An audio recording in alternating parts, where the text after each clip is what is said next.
आज का वीडियो बहुत ही शानदार होने वाला है। आज का वीडियो इतना शानदार है कि जब आप लोग देखेंगे तो आप लोग को वास्तव में लगेगा कि हाँ, हमें कुछ नॉलेज मिला है। जी हाँ साथियों, हम बात कर रहे हैं मेडिकल सर्जिकल नर्सिंग के। ये वीडियो नंबर 2 है, जो कि आपका टर्मिनोलॉजी या इसी को डिफिनीसन कहिए, ठीक है। यानी आपके सामने एग्जाम में बहुत सारे ऐसे वर्ड मिलेंगे जिनका जो है आपको अर्थ पता ही नहीं रहता है। तो ऐसे में उसका अर्थ जानने से आपको बहुत सारे जो है दिमाग में कॉन्सेप्ट क्लियर होंगे, ठीक है। जैसे आज के वीडियो में आज आप देखेंगे बहुत सारे आप लोग जो बीमारी देखे हैं उसमें लिखा रहता था कि एंटी हिस्टामिन, एंटी कोगुलेंट, ठीक है, एंटी एस्पाज्मिक। तो इस सब का क्या मतलब होता है, आखिर ये दवाइयाँ सब कहाँ दिया जाता है, तो इस सारे चीज़ों को जो है आज हम लोग देखेंगे। और ये आखिरी वीडियो है मेडिकल सर्जिकल नर्सिंग 1 का, ये आखिरी वीडियो है। लगभग जो है हम लोग यहाँ पे 70 के आसपास डिफिनीसन या इसी को वर्ड मीनिंग कहिए तो हम लोग देख लिए हैं, ठीक है। बाकी आप लोग इसको अगर पढ़ लेते हैं तो आप पीछे जितना भी पढ़े हैं उस सब का जो है एक प्रकार से रिवीजन हो जाएगा, ठीक है।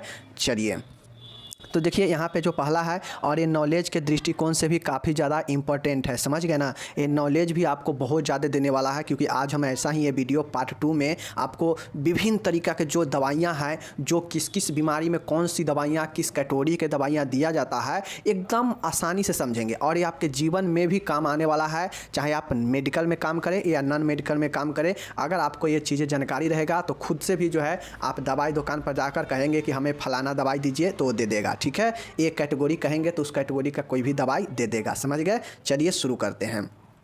जैसा कि आप लोगों को पता होगा कि एनाल्जेसिक जो होता है वह जो है दर्द में काम आता है। पीड़ाहारी दवाइयाँ को एनाल्जेसिक बोलते हैं। यह दर्द को कम करने वाली दवा होता है, जैसे एस्पिरिन होता है, ठीक है। एनाल्जेसिक में आपका पैरासीटामोल भी आता है, तो टेंशन लेने की बात नहीं है, समझ गए। चलिए, आपको दवाई सबका भी एग्जाम्पल दिया है, जिसको आप याद रखकर जो है आप एग्जाम में भी पूछेगा तो धजिया धजिया उड़ा देंगे, ठीक है।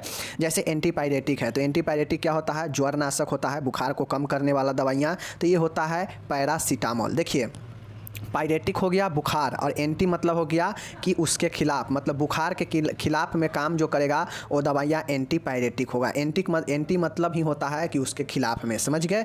चलिए, अब यहाँ पे देखिए एंटीबायोटिक्स है। एंटीबायोटिक्स क्या करता है, तो यह एंटीबायोटिक्स जो है देखते होइएगा विभिन्न प्रकार के जो आपका बीमारी होता है, सभी बीमारी के एक साथ में एक एंटीबायोटिक दिया ही जाता है। तो एंटीबायोटिक क्या करता है, यह इन्फेक्शन को रोकता है। अब इन्फेक्शन क्या चीज़ से होता है, तो सूक्ष्म जीव से होता है। वो सूक्ष्म जीव के उत्पादन को और वृद्धि को क्या करता है, रोकता है और उसे नष्ट करता है। तो आपका एंटीबायोटिक होता है, जैसे पेनिसिलिन, टेट्रासाइक्लिन, ठीक है, एमोक्सिसिलिन, तमाम तरीके के एंटीबायोटिक है। अब देखिए एनेस्थेटिक है। एनेस्थेटिक का मतलब होता है संवेदनहारी, मतलब व्यक्ति को अगर किसी को बेहोश करना हो तो उसे एनेस्थेटिक दवाइयाँ देते हैं, ठीक है। ये संवेदनाओं को ख़त्म कर देता है, जिससे व्यक्ति जो है गतिहीन हो जाता है। जैसे जाइलोकोन इंजेक्शन आता है, समझ गए। ये जो होता है व्यक्ति को क्या किया जाता है कि ये जो है आपके शून्यता उत्पन्न करता है, संवेदना उत्पन्न ख़त्म करता है शरीर में, ठीक है। बेहोशी लाता है, वो एनेस्थेटिक होता है, समझ गए। चलिए, एंटी इन्फ्लामेटरी, प्रदाह रोधी, ठीक है। आप लोग बहुत एंटी इन्फ्लामेटरी दवाई देखे हैं विभिन्न प्रकार के। जब हम लोग बीमारी के रोकथाम या उपचार में एंटी इन्फ्लामेटरी देखते थे तो देख लीजिए क्या करता है, यह शरीर में विभिन्न प्रकार के होने वाले प्रदाह को कम करने वाली दवाएं होती है, जैसे इबुप्रोफेन। देखिए, एंटी इन्फ्लामेटरी है, जो सूजन वगैरह जो होता है ना शरीर में, उसको जो है ये क्या करता है, कम करने का काम करता है, दर्द वगैरह को कम करने का काम करता है। कौन, इबुप्रोफेन। ये जो है एंटी इन्फ्लामेटरी होता है, जिसमें सूजन के साथ दर्द होता है, समझ गए। चलिए, स्कंदरोधी दवा है, एंटीकोगुलेंट है। एंटीकोगुलेंट का क्या काम होता है कि यह रक्त थक्का बनने की क्रिया को जो है रोकने वाली या कम करने वाली दवाई होता है। मतलब अगर किसी को रक्त थक्का जो है बहुत ज़्यादा बनता है तो उसके रक्त थक्का को अगर कम करना है या थक्का नहीं बनने देना है, तो इसके लिए जो है उसे एंटीकोगुलेंट दवाई दीजिए, जैसे हिपेरिन। हिपेरिन क्या करता है कि ब्लड के थक्का बनने से रोकता है, ठीक है। तो वही एंटीकोगुलेंट हो गया, ओके। चलिए, एंटासिड क्या होता है, तो एसिड मतलब क्या होता है, एसिड मतलब अम्ल होता है, और एंटा मतलब विरोधी, मतलब अम्ल के विरोधी जो दवाइयाँ काम करता है वो होता है क्या चीज़, एंटासिड, समझ गए। जैसे गैस के गोलियाँ, यह क्या करता है कि अमाशय में शराबों में होने वाली क्रियाशीलता को कम करने वाली दवाएँ हैं, जैसे एल्युमिनियम हाइड्रोक्साइड। गैस के तमाम तरीके के जो है दवाइयाँ आपको मिल जाएगा।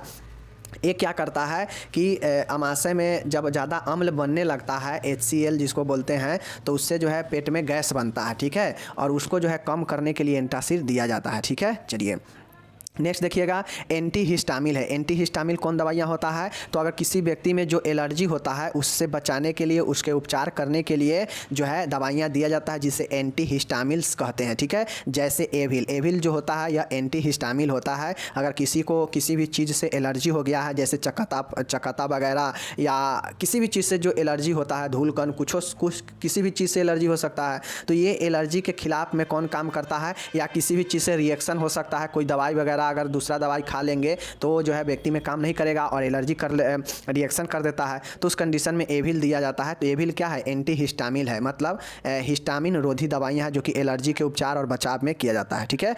चलिए नेक्स्ट यहाँ पे देखिएगा, एक है आक्षेप रोधी। आक्षेप रोधी मतलब होता है एंटी कन्वल्सेंट, ठीक है, एंटी कन्वल्सेंट है। यह आक्षेपों का उपचार करने वाली दवाई है, जैसे फेनोबार्बिटोन। यह क्या करता है? आक्षेपों का जो है उपचार करता है। जैसे एंटी कन्वल्सेंट जो होता है फेनोबार्बिटोन, ये दवाइयाँ जो है क्या करता है? आक्षेप रोधी दवाइयाँ हैं, समझ गए, याद रखिएगा। ओके चलिए, एंटी ट्यूसिव, एंटी टिश्यू का मतलब होता है कफ रोधी। एंटी ट्यूसिव, एंटी टिश्यू का मतलब होता है यह कफ को रिफ्लेक्स का कर अवरुद्ध करने वाली दवाई हैं, जैसे कोडिन, ठीक है। कोडिन क्या होता है कि कफ रोधी दवाइयाँ, अगर किसी को बहुत ज़्यादा कफ बनता हो तो कफ को कम करने के लिए, उसे रिफ्लेक्स प्रतिवर्त करने के लिए जो है एंटी ट्यूसिव दवाई दिया जाता है, कफ रोधी, समझ गए। तो एंटी ट्यूसिव का मतलब समझ गए कि यह कफ रोधी दवाइयाँ होता है, समझ गए, जैसे कोडिन। ओके चलिए नेक्स्ट है एंटी अस्थमेटिक। एंटी एस्थमेटिक, देखिए अस्थमेटिक है मतलब अस्थमा मतलब दमा, और एंटी मतलब रोधी मतलब विरोध करने वाला। तो दमा के विरोध करने वाला दवाइयाँ दमा रोधी हो गया, समझ गए। यह दमा से आराम दिलाने वाली या दमा को कम करने वाली दवाइयाँ होती है, ठीक है, जैसे सल्बूटामोल आदि, देखिए सल्बूटामोल हो सकता है, ठीक है। ये दवाइयाँ जो है एंटी अस्थमेटिक जो दवाइयाँ होता है, यह दमा से राहत दिलाता है या कम करता है, जैसे सल्बूटामोल, ठीक है, याद रखिएगा। ओके चलिए, एंटीडोट्स क्या होता है? यह शरीर में विष के प्रभावों को कम करने वाली दवाई होती है, जैसे एंटीडोट्स प्लस, ठीक है। अगर किसी के शरीर में सांप काट लिया है, या किसी को जो है शरीर में जहर है, समझ गए, विष है, तो उसको प्रभावों को कम करने के लिए जो है एंटीडोट्स दिया जाता है, ठीक है। एंटीडोट्स जो है दवाइयाँ होता है जो विष के पॉइजन को, प्रभाव को शरीर में कम करता है, जैसे एग्जाम्पल में एंटीडोट प्लस, ठीक है, ये दवाई का नाम है। ओके चलिए नेक्स्ट यहाँ पे देखिएगा एंटी ट्यूबरकल है, यक्षमा रोधी है। ट्यूबरकल मतलब ट्यूबरक्लोसिस, टीबी से बचाने वाला दवाइयाँ को एंटी ट्यूबरकल कहते हैं, ठीक है। यह तपेदिक का उपचार करने वाली दवाइयाँ होती है, तथा यह वमन रोधी भी कहलाती है, जैसे इथाम्बुटोल, ठीक है ना। यह क्या करता है? यक्षमा रोधी एंटी ट्यूबरकल दवाई कौन है? इथाम्बुटोल है, जो कि क्या करता है? टीबी के खिलाफ में काम करता है, ठीक है, रोकने का काम करता है। इससे जो है वमन रोधी दवाइयाँ भी, यह जो है वमन रोधी भी कहलाता है, ठीक है। एग्जाम्पल जरूर याद रखिएगा, इथाम्बुटोल। ओके चलिए, सल्बूटामोल था एंटी अस्थमेटिक। ओके, कवक रोधी एंटी फंगल, जैसे निस्टैटिन। नाइस्टेटिन क्या होता है? यह फंगस के वृद्धि को कम करने वाली एवं उसे नष्ट करने वाली दवाई है, ठीक है। देखिए एंटी फंगल है, मतलब फंगल के विरुद्ध काम करेगा, तो फंगल को कम करेगा या उसे नष्ट करेगा, तो वो दवाइयाँ एंटी फंगल हो जाएगा, ठीक है, कवक को नष्ट करने वाला, जैसे नाइस्टिन। नाइस्टिन जो होता है, नाइस्टेटिन जो होता है, यह आपका एंटी फंगल दवाइयाँ हैं। ओके चलिए, एंटीसेप्टिक क्या होता है? तो घाव वगैरह जो होता है ना, उसको साफ करने के लिए जो है एंटीसेप्टिक का उपयोग किया जाता है, जो क्या करता है? सूक्ष्म जीवों को, जीवाणुओं को वृद्धि को रोकने वाला दवाई होता है, जैसे सेवलॉन। सेवलॉन क्या है? एंटीसेप्टिक है, मतलब पुई रोधी है, समझ गए। चलिए अब देखिए यहाँ पे जिंजीवाइटिस क्या होता है? जिंजीवाइटिस क्या है? तो मसूड़े के प्रदाह को जो है जिंजीवाइटिस कहते हैं, इन्फ्लामेशन ऑफ गम, ये सब आपको पूछता है एग्जाम में। ओके चलिए, पायूरिया क्या होता है? पायरिया क्या होता है? यह दांतों के चारों ओर पाए जाने वाला टिश्यू की इन्फ्लामेटरी डिजीज है। जिसको पायरिया होता है उसका दांत क्या होता है जानते हैं? पीला पीला होता है चारों ओर से, उसके दांत में क्या होता है? ब्लड आने लगता है, सूज जाता है, उसका जो दांत का जो मसूड़ा होता है उसमें क्या होता है? सूजन आ जाएगा, वहाँ से ब्लड आने लगता है, और यही जो है व्यक्ति का पायरिया पकड़ लेता है, ठीक है। तो यही जो है दांतों के चारों ओर होने वाला टिश्यू में, उत्तकों में इन्फ्लामेटरी डिजीज होता है, ठीक है। चलिए ये देख लिए। अब यहाँ पे देखिए डेंटल कैरिज। डेंटल कैरिज का मतलब क्या होता है? दांत का ब्रेक डाउन डेंटल कैरिज कहलाता है। इसे टूथ डीके या टूथ कैविटीज भी कहते हैं, ठीक है।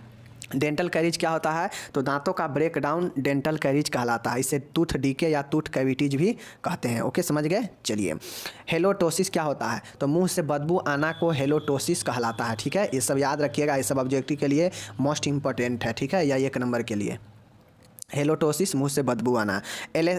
एक्लेसिया क्या होता है? एक्लेसिया क्या होता है देख लीजिए, यह एक ओसोफेगल डिसऑर्डर है, समझ गए ना। यह एक आहार नाल का विवरता है, समझ गए, जिसमें कार्डियक स्फिंक्टर के शिथिल हो जाने के कारण ओसोफेगस से आमाशय में, ठीक है ना, जाने वाले भोजन मार्ग में बाधा उत्पन्न हो जाता है। सीधे समझिए, जो एक्लेसिया होता है यह क्या करता है कि इसके होने से जो एसोफेगस जो आहार नाल है वह उसके थ्रू आमाशय में भोजन जाने में बाधा उत्पन्न हो जाता है और वही एक्लेसिया कहलाता है। एक यह कब होता है? जब कार्डियक स्फिंक्टर शिथिल हो जाता है, रिलैक्स पड़ जाता है, तो समझ गए। चलिए, तो यही हो गया एक्लेसिया।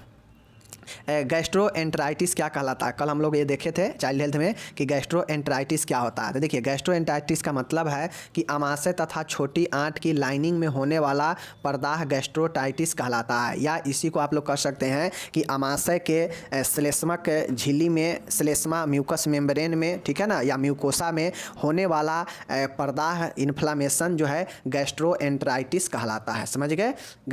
ये जो है आमाशय के गैस्ट्राइटिस जो होता है मुख्य रूप से आमाशय और छोटी आंत में होता है, ठीक है। कोलोसाइटिस क्या होता है? कोलोन में, बड़ी आंत में प्रॉब्लम होता है, ठीक है, कोलोसाइटिस उसको कहते हैं। अब देखिए यहाँ पे एनल फिस्टुला क्या होता है? तो देखिए, एनल फिस्टुला जो होता है ये एनल कैनाल, ठीक है, तथा पेरिनियल स्किन के मध्य पाए जाने वाले एबनॉर्मल कम्युनिकेशन या ओपनिंग को फिस्टुला कहते हैं। फिस्टुला को क्या कहते हैं हम लोग? भगंदर कहते हैं ना फिस्टुला को।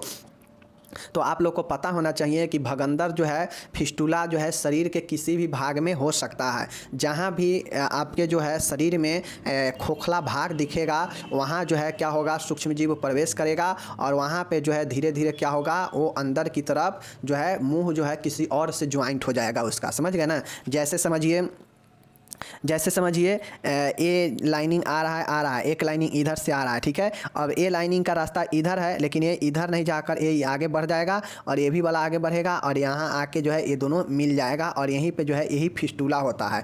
एक दूसरे के साथ जुड़ जाना ही जो है क्या कहलाता है? फिस्टुला कहलाता है, समझ गए। ये शरीर के किसी भी अंग में हो सकता है, जो एक नली लुमा खोखला जो है होल बनाते हुए अंदर की तरफ, समझ गए, और वो जो है फिर आपके शरीर के किसी अन्य अंगों में जाके ज्वाइंट हो जाता है, प्रवेश कर जाता है, कम्युनिकेशन हो जाता है, खुल जाता है और यही जो है आपका फिस्टुला कहलाता है, भगंदर होता है, समझ गए। ये ओपनिंग भी होता है और ये अंदर भी होता है, समझ गए।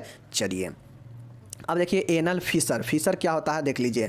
एनल की लाइनिंग में, मतलब एनस मतलब क्या होता है समझते हैं ना? मल द्वार जो आपका मलाशय होता है, मलाशय के लाइनिंग में पाए जाने वाले स्मॉल टीयर या क्रेक एनल फिशर कहलाता है, ठीक है। देखिए, एनस की लाइनिंग में पाए जाने वाला स्मॉल टीयर या क्रेक एनल फिशर कहलाता है, ठीक है, समझ गए। फिशर होता है जो एक कटा हुआ टाइप से जो है होता है और उसमें से जो है ब्लडिंग होते रहता है, ये लाइनिंग टाइप से होता है, इसीलिए इसे जो है क्रेक या क्या चीज़ टीयर कहा गया है, समझ गए।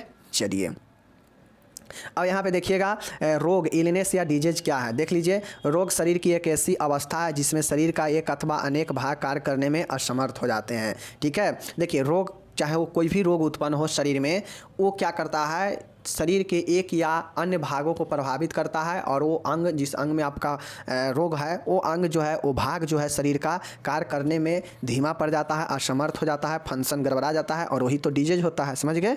चलिए, थ्रोम्बोसिस क्या होता है देख लीजिए। देखिए, रक्त परिवहन के किसी भी भाग में रक्त का थक्का, ब्लड क्लॉट बनना ही थ्रोम्बोसिस कहलाता है, समझ गए, जो कि रक्त प्रवाह में रुकावट पैदा करता है। देखिए, थ्रोम्बोसिस का मतलब हुआ कि जैसे ब्लड परिवहन हो रहा है, तो ब्लड परिवहन किसके द्वारा होता है? परिवहन मतलब समझते हैं ना कि संचारित हो रहा है, ब्लड सर्कुलेट हो रहा है। अब उस ब्लड के सर्कुलेट होने में संपूर्ण शरीर में कहीं भी ब्लड का क्लॉट बन गया और उस परिवहन में ब्लड का क्लॉट बन गया, अब वो ब्लड के जो क्लॉट बन गया वो क्या करेगा? ब्लड को तो रोकेगा आगे परिवहन होने से, जाने से। तो यही जो है थ्रोम्बोसिस कहलाता है, यानी ब्लड के परिवहन में किसी भी भाग में जो है रक्त इकट्ठा हो जाना, यानी थक्का बन जाना, थ्रोम्बोसिस कहलाता है, समझ गए। ये जो है रक्त प्रवाह के रुकावट पैदा करता है, समझ गए। चलिए, एलर्जी क्या होता है देख लीजिए। तीव्र ग्राहिता यानी जिसको एलर्जी बोलते हैं, यह एक असामान्य स्थिति है, यह एक एबनॉर्मल कंडीशन है जिसमें बॉडी टिश्यू किसी बाहरी एंटीजन या एलर्जन के प्रति अत्यधिक प्रतिक्रिया दर्शाते हैं, ठीक है। सामान्यतः टाइप 1 अति संवेदनशीलता को ही तीव्र ग्राहिता एलर्जी कहा जाता है, ठीक है। देखिए, किसी को भी एलर्जी होता है तो क्या करता है, किसी को भी अगर किसी भी चीज़ से एलर्जी होता है तो उसके संपर्क में आने से ही जो है तुरंत रिएक्ट हो जाता है, शरीर जो है एकदम उसके प्रति जो है एकदम हाइपर सेंसिटिव हो जाता है, मतलब अति संवेदनशील हो जाता है, मतलब एकदम रिएक्टिव हो जाएगा। जो चीज़ आपको पसंद नहीं है आपके सामने वो चीज़ आ जाए तो क्या होता है, जैसे किसी को किसी चीज़ से सख्त नफरत है, एकदम देखना नहीं चाहता है, और उसके सामने वो आदमी आ जाए तो क्या होगा, वो आदमी सामने वाला एकदम आग बबूला हो जाएगा। मतलब क्या हो रहा है कि उसको देखते ही उसके शरीर में जो है एक आग सा धधक जा रहा है, जिसके कारण वो देखते ही उसको गुस्सा हो जा रहा है। ठीक उसी प्रकार से एलर्जी होता है। एलर्जी में कोई भी बाहरी वातावरण से, समझ गए ना, यह एक असामान्य स्थिति होता है। जो बॉडी में जो ऊतक है उसको बाहर से कोई भी एंटीजन या कोई भी एलर्जन जो होता है वह जो है टिश्यू को क्या करता है, इफेक्ट करता है, और यही जो है व्यक्ति में प्रवेश करने के बाद जो है व्यक्ति को हाइपर सेंसिटिव हो जाता है, ग्रहणशीलता हो जाता है, अति संवेदनशीलता हो जाता है। और टाइप 1 का जो होता है यही जो है एलर्जी तीव्रग्राहिता कहलाता है। मतलब किसी भी चीज़ के प्रति ये हो सकता है एलर्जी, समझ गए ना। तो यही चीज़ें हैं जो आपके शरीर का जो टिश्यू होता है वो बाहरी एंटीजन से या एलर्जन के प्रति अत्यधिक जो है प्रतिक्रिया दर्शाने लगता है। मतलब आपका शरीर जो है एंटी एलर्जन और एलर्जन के खिलाफ बहुत ज़्यादा रिएक्टिव हो जाता है। ठीक है, तो यही जो है आपका एलर्जी कहलाता है, समझ गए। चलिए, अस्थमा क्या होता है। देखिए, अस्थमा अब आपको पढ़ना है लॉन्ग क्वेश्चन में भी, शॉर्ट क्वेश्चन में भी। ठीक है, तो यहाँ पे देखिए अस्थमा हम लोग पढ़ रहे हैं तो जान लीजिए अस्थमा क्या होता है। बाकी आपको इसका कारण, लक्षण, निदान सब तो लॉन्ग में लिखना है, समझ गए। चलिए, दमा या अस्थमा श्वसन नली का एक ऐसा रोग है। सबसे पहले जानिए कि अस्थमा एक श्वसन, एक रिस्पायरेटरी जो है प्रॉब्लम है जिसमें ब्रोंकस में इन्फ्लामेशन हो जाता है, इसीलिए इसे ब्रोंकियल अस्थमा भी कहते हैं, समझ गए ना।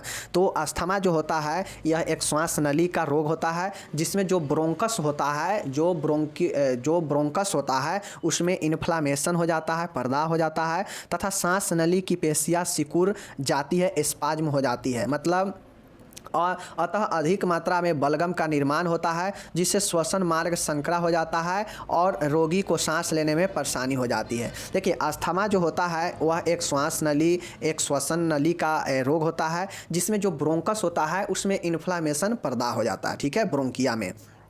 तथा सांस नली जो होता है वो सांस नली का जो मसल्स होता है, जो पेशियाँ होता है वो स्पाज्म हो जाता है, सिकुड़ जाता है, ठीक है। अतः अधिक मात्रा में जो है सिकुड़ जाता है, तो सिकुड़ने से जो बलगम का निर्माण होता है वो बाहर आसानी से नहीं निकल पाता है, और नहीं निकलने के बाद कारण जो है धीरे धीरे क्या होता है वो बलगम उस श्वसन मार्ग में ही क्या होता है भरते जाता है, जिसके कारण वो जो श्वसन मार्ग होता है वो संकरा हो जाता है, और संकरा होने के बाद जो है उसमें स्पेस चूंकि कम हो जाता है बलगम भरने से, तो सांस लेने में परेशानी होने लगता है। यही जो है अस्थमा होता है, समझ गए।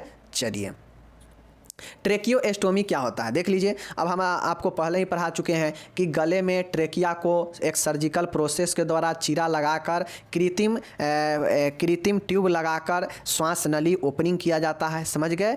तो यही जो है आपका ट्रेकियोस्टोमी होता है, समझ गए। ये कब होता है, तो जो श्वास नली होता है, जो ट्रेकिया होता है, इसमें एक छल्ला होता है, इस टाइप से छल्ला होता है, समझ गए। इस छल्ला के जो तीसरे और जो चौथे रिंग होता है, इस रिंग के बीच में जो है चीरा लगाया जाता है और यहाँ पे जो है एक कृत्रिम ट्यूब को इंसर्ट किया जाता है, और यही जो है क्या होता है ट्रेकियोस्टोमी होता है, ठीक है, समझ गए। यह एक सर्जिकल जिसमें रोगी को ट्रेकिया या श्वास नली में सर्जिकल चीरा लगाकर श्वसन हेतु एक कृत्रिम मार्ग बनाया जाता है। यह प्रक्रिया ट्रेकियोस्टोमी कहलाता है। इसकी ओपनिंग ट्रेकिया की तीसरी चौथी रंग के बीच होता है तथा इस ओपनिंग में एक ट्यूब इंसर्ट की जाता है, ठीक है। टोटल हमने बता दिया इससे पहले ही। चलिए, अब यहाँ पे एक इम्पॉर्टेंट क्वेश्चन आता है, देख लीजिए। क्वेश्चन क्या आता है कि पोस्चुरल ड्रेनेज क्या होता है। पोस्चुरल ड्रेनेज क्या होता है, ठीक है। अगर शॉर्ट में 5 नंबर में पूछ दे तो लिख दीजिएगा कि क्या होता है, देख लीजिए। यह एक ऐसी प्रक्रिया है, देखिए, पोस्चुरल ड्रेनेज एक प्रक्रिया है, ठीक है, जिसमें रोगी को विशेष स्थिति में रहकर, ठीक है, शरीर की गुहाओं से तरल को गुरुत्वाकर्षण बल के प्रभाव से बाहर निकाला जाता है। देखिए, सीधा समझिए, पोस्चुरल ड्रेनेज एक प्रक्रिया, एक प्रोसेस होता है जिसमें किसी को अगर प्लूरल कैविटी में पस भरा हो, ठीक है, वायु जमा हो या कोई और शरीर वहाँ पे जमा हो कोई चीज़, तो उसमें जो है ये विशेष स्थिति में रखकर शरीर को और वहाँ से वहाँ के कैविटी में जो जमा तरल वायु या पस वगैरह है उसको ग्रेविटेशनल फोर्स के द्वारा, गुरुत्वाकर्षण बल के द्वारा उसके प्रभाव से बाहर निकाला जाता है और यही जो है आपका पोस्चुरल ड्रेनेज होता है। ठीक है, देख लीजिए, समझ गए। चलिए, वाटर सील चेस्ट ड्रेनेज क्या होता है, ठीक है, देख लीजिए। इस विधि द्वारा प्लूरल स्पेस, ठीक है ना, प्लूरल स्पेस में जमा असमान वायु तथा स्रावों को बाहर निकाला जाता है। ठीक है, यह स्राव रक्त, मवाद, पानी या कोई अन्य तरल हो सकता है। वाटर सील ड्रेनेज क्या है, वाटर सील चेस्ट ड्रेनेज क्या होता है, तो यह भी एक प्रोसेस है, यह भी एक विधि है। जिस प्रकार से ऊपर आप लोग देखे हैं ना ये वाला पोस्चुरल ड्रेनेज, जिसमें यह एक ऐसी प्रक्रिया जिसमें रोगी को विशेष स्थिति में रहकर शरीर की कैविटी गुहाओं से तरल को गुरुत्वाकर्षण बल के बाहर प्रभाव से बाहर निकाला जाता है। पोस्चुरल ड्रेनेज हो गया जिसमें गुरुत्वाकर्षण बल के द्वारा निकाला जाता है। ठीक है, ये है वाटर सील ड्रेनेज है। ठीक है, देखिए, इस विधि द्वारा प्लूरल स्पेस में जमा, वाटर सील ड्रेनेज के द्वारा सिर्फ और सिर्फ प्लूरल स्पेस में जो जमा असमान वायु होता है या स्राव होता है उसको बाहर निकाला जाता है। ठीक है, जैसे यह स्राव रक्त, मवाद, पानी या कोई और तरल हो सकता है जो प्लूरल कैविटी में भरा रहता है। ठीक है, यही वाटर सील चेस्ट ड्रेनेज होता है। ठीक है, बाकी ऊपर वाला जो देखे हैं पोस्चुरल ड्रेनेज, इसमें शरीर के किसी भी गुहा से जो है गुरुत्वाकर्षण बल से बाहर निकाला जाता है, समझ गए, तरल को, समझ गए। अब इसी में देखिएगा, वायु के प्रवेश को पूर्णतः रोकने के लिए इस स्थिति में पानी का उपयोग किया जाता है, इसलिए इसे जल अवशोषित निकास तंत्र water seal chest drainage system कहते हैं। ठीक है, water seal chest drainage system क्या होता है, क्योंकि इसमें जो वायु के प्रवेश को पूर्णतः रोकने के लिए इस विधि में पानी का उपयोग किया जाता है, इसलिए इसे देखिए अंदर जो है जिस कैविटी से तरल को या वायु को निकाला जाएगा वहाँ जो है बाहर से वायु प्रवेश न करे, इसके लिए जो है जल का उपयोग, पानी का उपयोग किया जाता है, इसीलिए इसे जो है water seal chest drainage system कहते हैं। समझ गए ना। चलिए,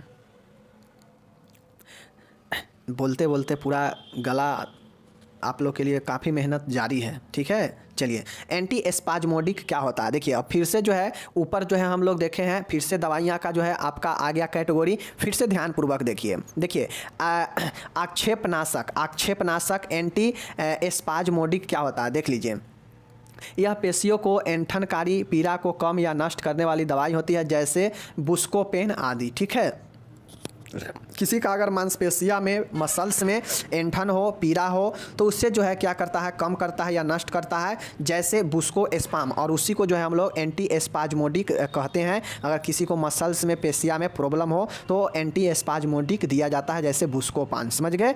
चलिए, ब्रोंकोडिलेटर, देखिए ब्रोंकोडिलेटर एक दवाई का ही कैटेगरी होता है, आप लोग देखे होइएगा अस्थमा वाले में, ठीक है ना, आप लोग को वहाँ पे लिखा होगा कि ब्रोंकोडिलेटर दिया जाता है। तो यही ब्रोंकोडिलेटर क्या करता है कि श्वसन नाल को विस्तारित करता है, मतलब बढ़ाता है। ठीक है, जो सिकुड़ा हुआ जो श्वसन नाल होता है अस्थमा में, उसको क्या करता है कि उसको फैलाने का काम करता है। ठीक है, यह श्वसन नली की पेशियों एवं श्लेष्मा की एडिमा घटाकर, एडिमा मतलब सूजन को घटाकर शिथिलन पैदा करने वाली दवाइयाँ होती है, जैसे थियोफाइलिन। थियोफाइलिन क्या होता है, ब्रोंकोडिलेटर होता है, जो श्वसन नली में जो श्लेष्मा है उसको घटाता है, म्यूकस जो होगा कफ वगैरह उसको घटाता है, उसको एडिमा को कम करता है और जो है शिथिलन पैदा करता है। समझ गए। और यही जो होता है ब्रोंकोडिलेटर दवाइयाँ होता है। समझ गए।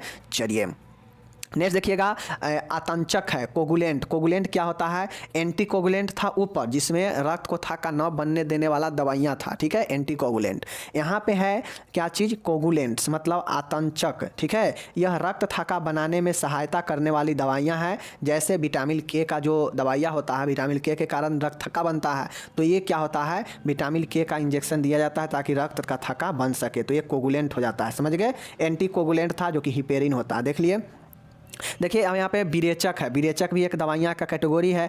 कैथेरेटिक, कैथेरेटिक क्या होता है, यह आंतों में से मल निकासी करने वाली दवाई होती है, जैसे लेग्जेटिव। ठीक है, आदि। अब यही जो है एडिमा भी होता है। एडिमा जिसका शरीर में अगर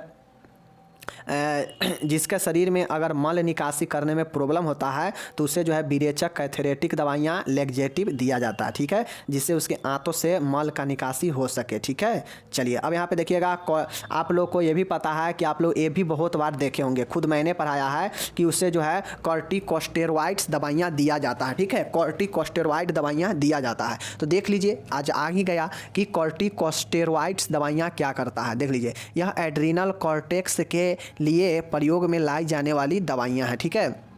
जिसका किडनी वगैरह ख़राब होता है तो उसका एड्रिनल ग्लैंड भी प्रॉब्लम होगा, ठीक है। तो उसमें जो कॉर्टेक्स होता है, चूँकि आप लोग जानते हैं कि किडनी का यह एक क्या होता है, लेयर होता है, ठीक है, कॉर्टेक्स। तो ये जो कॉर्टेक्स होता है इसी एड्रिनल कॉर्टेक्स के लिए प्रयोग में लाया जाता है दवाइयाँ, और उसे जो है कॉर्टिकोस्टेरॉइड्स कहते हैं, ठीक है। चलिए, डायूरेटिक क्या होता है, तो मूत्र के वृद्धि करने वाली दवाइयाँ को डायूरेटिक्स कहते हैं, मूत्रवर्धक कहते हैं, जैसे फुरसेमाइड, समझ गए, फ्यूरेसेमाइड दवाइयाँ डायूरेटिक्स होता है, ठीक है। चलिए नेक्स्ट यहाँ पे देखिएगा, डिटर्जेंट क्या होता है, यह एक प्रक्षालन या सफाई कारक पदार्थ है। डिटर्जेंट क्या होता है, यह एक प्रक्षालक या सफाई कारक मतलब सफाई करने वाला एक क्या है, पदार्थ है, समझ गए। चलिए, इमेटिक्स क्या होता है और वमनकारी क्या होता है, अगर किसी को उल्टी कराना हो, उल्टी के लिए प्रेरित कराना हो तो जो है उसे जो है क्या, इमेटिन दवाइयाँ दिया जाता है। जैसे इमेटिक्स जो होता है उल्टी को प्रेरित करने वाला दवाइयाँ होता है, जिसके देने के बाद उल्टी करने का मन होता है, ठीक है। तो अगर किसी को उल्टी कराना हो तो इमेटिक्स देंगे, और किसी को उल्टी बंद कराना हो तो एंटी इमेटिक्स देते हैं, समझ गए। चलिए, तो इमेटिक्स में कौन होगा, इमेटिन होता है, ये दवाइयाँ, समझ गए। चलिए नेक्स्ट देखिएगा, एक्सपेक्टोरेंट क्या होता है, यह श्वसन नली के स्रावों में वृद्धि तथा श्लेष्मक को बलगम के रूप में बाहर निकालने वाली दवाई होती है। जैसे म्यूकिनेक्स जो होता है यह एक एक्सपेक्टोरेंट दवाइयाँ हैं जो श्वसन नली से जो स्राव होने वाला है उसमें वृद्धि करता है, और जो है जो बलगम जमा हुआ है श्वास नली में उसको बाहर निकालने का काम कौन करता है, म्यूसिनेक्स करता है, ठीक है। इसको हम लोग एक्सपेक्टोरेंट कफो उत्सारक कहते हैं, ठीक है, कफ का उत्सर्जन करने वाला दवाइयाँ हैं, ठीक है। चलिए नेक्स्ट देखते हैं, यह पदार्थ त्वचा को मुलायम एवं मृदु बनाते हैं। इमोलिएंट क्या होता है कि किसी को त्वचा अगर बहुत ज़्यादा झुर्रीदार हो गया है, बहुत ज़्यादा ड्राई हो गया है तो उसे इमोलिएंट लगाते हैं। यह पदार्थ होता है जो त्वचा को मृदु, सॉफ्ट और मुलायम करता है, ठीक है। चलिए देखिए, वीडियो को 2 बार देखिएगा तो फ़ायदा पहुँचेगा, नहीं देखिएगा नहीं फ़ायदा पहुँचेगा। मैं बोल के डेली 1-1 घंटा बोल रहा हूँ, बताइए। देखिए, हिप्नोटिक्स मतलब निद्राकारी, ठीक है। यह निद्राकारी प्रभाव को उत्पन्न करने वाली दवाएं हैं। जैसे लैम्प प्लस क्या करता है, निद्राकारी, नींद में लाता है व्यक्ति को, ठीक है। तो ये लैम्प प्लस जो है निद्राकारी दवाई है, ठीक है। नेक्स्ट है हाइपोटेंसिव क्या होता है, यह रक्तचाप को कम करने वाली दवाएं होती है। जैसे प्रोप्रानोलेल क्या होता है कि यह रक्तचाप को कम करने वाली दवाएं, जिसका अगर बीपी बढ़ गया हो तो उसे जो है प्रेप्रानोलाल दिया जाता है, प्रेप्रोनोलॉल दिया जाता है, समझ गए ना, प्रोप्रानोल दिया जाता है, समझ गए, पेप्रानोल दिया जाता है, याद रखिए। हाइपोटेंसिव दवाइयाँ, समझ गए, पेप्रानोलॉल, समझ गए। तारा विस्तारक माइड्रियाट्रिक्स क्या होता है, तो यह पुतली को फैलने वाली दवाई होती है। अगर किसी को पुतली अगर नहीं फैल रहा है तो उसे जो है माइड्रियाट्रिक्स ग्रुप का दवाइयाँ देते हैं, समझ गए। चलिए, तारा संकोचक माइकोटिक्स क्या होता है, तो यह पुतली को संकुचित करने वाली दवाई है। जैसे क्लोट्रीमाजोल जो होता है पुतली को पिल्स को क्या करता है, संकुचित करता है। वो था फैलाने वाला, ये है संकुचित करने वाला, सिकुड़ाने वाला, ठीक है। तो जब भी आपके सामने आएगा माइड्रियाट्रिक्स क्या होता है तो पुतली को फैलाने वाला, और माइकोटिक्स क्या होता है तो पुतली को संकुचित करने वाला, ठीक है। चलिए, नारकोटिक्स क्या होता है, तो यह व्यक्ति में तंद्रा उत्पन्न करने वाली, ठीक है, दवाई होती है। जैसे मॉर्फिन और कोडेनेन, समझ गए। कोडीन जो होता है और मॉर्फिन जो होता है यह व्यक्ति में क्या करता है, नारकोटिक्स व्यक्ति में जो है नशा उत्पन्न करने वाला दवाइयाँ होता है, ठीक है। तो ये जो है आपका होता है नारकोटिक्स, ठीक है, समझ गए। चलिए, अब होता है सीडेटिव। आप लोग को जो है सीडेटिव भी बहुत देखने को मिलता होगा। यह शरीर की गतियों को कम करने वाली दवाई होती है। जैसे कैलम्पोज, जैसे क्या होता है, कालपोज जो होता है, कैलम्पोज जो है यह शरीर के गति को कम करता है, शांत करता है, और यही जो है शामक सीडेटिव होता है, और यही जो है कलम्पोज जो है एक उदाहरण है, ठीक है। आप लोग को ट्रैंक्विलाइजर भी बहुत देखने को मिला होगा, ठीक है, कि ट्रैंक्विलाइजर क्या होता है देख लीजिए। यह औषधि एक समूह है जो तनाव, उत्तेजना एवं घबराहट आदि के लिए उपयोग होता है, जैसे डायजापाम, एल्प्राजोलम आदि, ठीक है। ट्रैंक्विलाइजर जो होता है यह क्या करता है, यह एक औषधियों का समूह होता है जो स्ट्रेस, तनाव को, उत्तेजना को, घबराहट आदि के लिए उपयोग किया जाता है, जैसे डायजापाम, एल्प्राजोलम, ठीक है। ये ट्रैंक्विलाइजर दवाई है, ठीक है, समझ गए। चलिए, वैसोडिलेटर क्या होता है, आप लोग ये भी बहुत बार देखे हैं कि वैसोडिलेटर दवाइयाँ क्या होता है, ठीक है। यह जो है वैस मतलब क्या होता है, वाहिका, ठीक है। डिलेटर मतलब फैलाना। यह रक्त वाहिकाओं में फैलाव उत्पन्न करने वाली दवाएं हैं, जैसे हाइड्रिलाजाइन और नाइट्रोग्लिसरीन। नाइट्रोग्लिसरीन या हाइड्रालाजाइन जो होता है यह क्या करता है कि ब्लड वेसल्स को फैलाता है, समझ गए, जैसे नाइट्रोग्लिसरीन और हाइड्रालेजाइन, समझ गए। चलिए नेक्स्ट देखिएगा, वैसोकॉन्ट्रिक्टर्स क्या होता है। यह रक्त वाहिकाओं को संकुचित करने वाली दवाएं हैं, जैसे वैसोप्रेसिन और एपाइनफ्रिन। देखिए ऊपर था क्या चीज़, वैसोडिलेटर था, तो वैसोडिलेटर है तो मतलब फैलाने वाला है रक्त वाहिका को, ठीक है। और यहाँ पे वैसोकॉन्ट्रिक्टर्स है तो कॉन्ट्रैक्शन मतलब क्या होता है, संकुचित होना, समझ गए। तो यह वाहिका संकुचन है जिसमें वाहिका को संकुचित करता है, जैसे एपाइनफ्रिन और वैसोफ्रिन, समझ गए। चलिए, ओरल इन्फेक्शन क्या होता है देख लीजिए। मुखीय अंगों में रोग कारक जीवों के प्रवेश के कारण संक्रमण होना मुख संक्रमण कहलाता है। मुख में संक्रमण होना मुखीय संक्रमण, ठीक है। संक्रमण कैसे होता है पता है कि सूक्ष्म जीव प्रवेश करता है। पेराटाइटिस क्या होता है, पैरोटाइटिस होता है कि पैराटॉइड ग्लैंड का इन्फ्लामेशन पैरोटाइटिस कहलाता है। जो आपका पैराटॉइड ग्लैंड होता है ना उसमें इन्फ्लामेशन हो जाएगा तो पैरोटाइटिस हो जाता है, समझ गए। चलिए, स्टोमेटिस क्या होता है, तो मुखीय म्यूकोसा का पर्दा, इन्फ्लामेशन ऑफ ओरल म्यूकोसा। देखिए मुंह में जो म्यूकोसा होता है, जो म्यूकस होता है उसमें इन्फ्लामेशन हो जाना स्टोमाइटिस कहलाता है, समझ गए। चलिए, फेरेंजाइटिस क्या होता है देख लीजिए। ग्रसनी, देखिए फेरिंग्स में पर्दा होना फेरेंजाइटिस, ग्रसनी का पर्दा होना इन्फ्लामेटरी ऑफ फेरिंग्स। अब आप लोग जो है इन्फ्लामेशन जान चुके हैं कि इन्फेक्शन से भी हो सकता है, चोट से भी हो सकता है, जैसे दर्द, सूजन, लालीपन, यही सब जो है आपका इन्फ्लामेशन होता है और ये जो है फेरेंजाइटिस होता है, समझ गए। चलिए, ग्लोसाइटिस क्या होता है, तो जीभ का पर्दा होना ग्लोसाइटिस कहलाता है, समझ गए। अब देखिएगा एंटी एस्पाज्मोडिक, यहाँ पे फिर से आ चुका है, समझ गए। एंटी एस्पाज्मिक, यह पेशियों को ऐंठनकारी पीड़ा को कम करने वाली दवाएं हैं होती है, जैसे बुस्कोपेन। बुस्कोपेन अब ऊपर देख चुके हैं, ठीक है। ब्रोंकोडिलेटर देख चुके हैं, जैसे थियोफाइन। यह जो है श्वास नली को, पेशियों को क्या करता है, शिथिलन पैदा करता है, ब्रोंकोडिलेटर, ठीक है ना। और यही जो है क्या करता है व्यक्ति में श्वास, वहाँ से क्या करता है, सेलेस्मा जो जमा होता है, जो सूजन होता है, जिसके कारण बलगम के कारण जो फूला हुआ ब्रोंकिया होता है उसको घटाता है और श्वास नली को क्या करता है, साफ करता है। तो यही जो है थियोफाइलिन होता है, ब्रोंकोडिलेटर, ओके। चलिए, कोगुलेंट क्या होता है पता है, बता दिए। विरेचक बता दिए, लैक्जेटिव, आंत से मल के निकासी के लिए। कॉर्टिकोइड्स एड्रिनल कॉर्टेक्स के लिए प्रयोग किया जाने वाला दवाई होता है। मूत्रवर्धक, ठीक है। डिटर्जेंट बता चुके हैं। इमेटिक्स बता चुके हैं। एक्सपेक्टोरेंट बता चुके हैं कि कफ को बाहर निकालना, ठीक है। कफ वृद्धि करेगा और वृद्धि करके बलगम को बाहर निकालने वाला दवाई होता है एक्सपेक्टोरेंट, जैसे म्यूकिनेक्स, ठीक है। प्रशासमक क्या होता है, तो प्रशामक इमोलिएंट होता है त्वचा के लिए। हाइप्नोटिक होता है, निद्राकारी होता है, जो नींद लाता है, जैसे लम प्लस, ठीक है। हाइपोटेंसिव क्या होता है कि जो रक्तचाप को कम करने वाला दवाई है वो हाइपोटेंसिव होता है, जैसे प्रोप्रानोलल, ठीक है।